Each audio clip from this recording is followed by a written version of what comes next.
দেখো মেঘলা মা, হ্যাঁ কত বড় বিল্ডিং। সত্যিটা আমার মেঘলা তখন অনেক টাকার মালিক, তাই না? হ্যাঁ। আও, ভিতরে কে আছে একটু ডাক দি। বসেন, ম্যাডাম মিটিং শেষ করে এখনই চলে আসবে। বসেন বসেন বসেন। দারোয়ান, জি ম্যাম। কোথা থেকে ফকির মিসকিন এসে অফিসে সোফায় বসে আছে, তোমরা কি দেখো না? আর আপনারা কি দেখেন না কেউ? শুনেছো এই ফকিন্নিদের কথা? ওদের মতো ফকিন্নিদের মেয়ে নাকি এই কোম্পানির মালিক।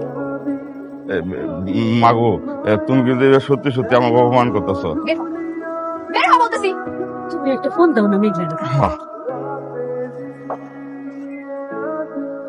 ও বুঝেছি, তোরা তো ভিক্ষা করতে আসছিস। টাকা না দিলে এখান থেকে যাবি না। এই নে, এই নে 500 টাকা।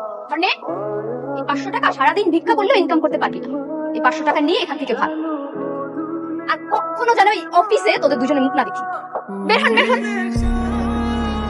বের হন। আর কখনো যেন এখানে না দেখি। কি ব্যাপার, আপনারা ম্যাডামের মা বাবা না? ও বাবা, রাস্তা দাঁড়ায় আছেন কেন? ভিতরে না যায়? আমরা ভিতরে গেছিলাম, তুমি যে একটা মেয়ে আছে না, ও রাগ করে আমার মোবাইল টোবাইল ভাঙ্গে এই যে দেখো 500 টাকা হাতে ধরা দিয়ে বাইক করে দিল। সরি আঙ্কেল, আপনাদের হয়তো বা চিনতে পারে নাই। ম্যাডামের আসার আর 10-15 মিনিট বাকি আছে, ততক্ষণে চলে আসবে। আসুন আমার সাথে ভেতরে। চাচা, ওনাদেরকে চা নাস্তা দেন। তাহলে আপনারা থাকেন। হ্যাঁ, ওকে, আমি কিন্তু গেলাম। দেখছো, কি ব্যাপার? আপনাদের সাহস তো কম না, আবার চলে আসছেন। একটু আগে 500 টাকা দিলাম, এতে আপনাদের মন ভরে নাই? তো আসছে এখানে ফকিন্নি ধান্দাবাজ। আমরা বাট পান না, তুমি মাইয়াটা ভালো না।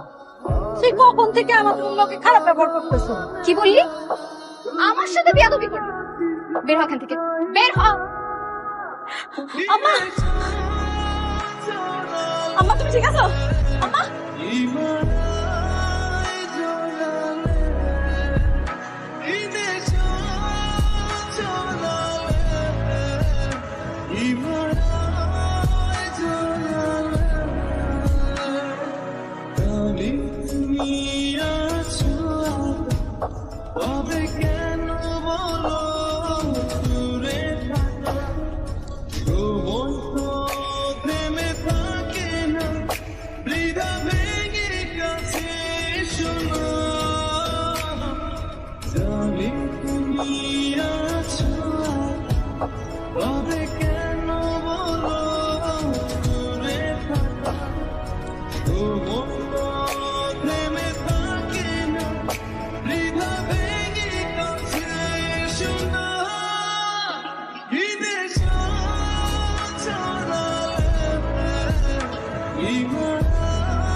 Iman